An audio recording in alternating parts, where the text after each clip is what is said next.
Fruits ഇതാ ഞാലിപ്പൂവൻ വിരിഞ്ഞു വരുന്നു. 1 മാസമേ ഉള്ളൂ. അതിൻ്റെ കൂമ്പ് പൊടിച്ചിട്ടില്ല. ഒക്കെ ഇവിടെ എല്ലാം നല്ല ഒത്തിരി വാഴകളുണ്ട്.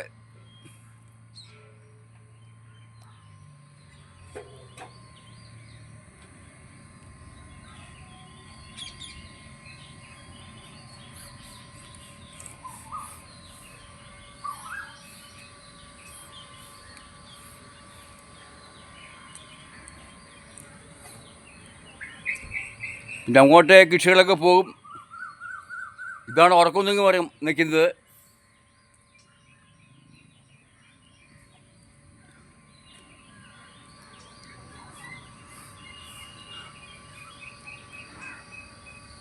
ഓക്കെ, വീഡിയോ ഇഷ്ടപ്പെടുന്ന ലൈക്ക് ചെയ്യുക, സബ്സ്ക്രൈബ്, കമൻസൊക്കെ ചെയ്യണം. Okay, thank you.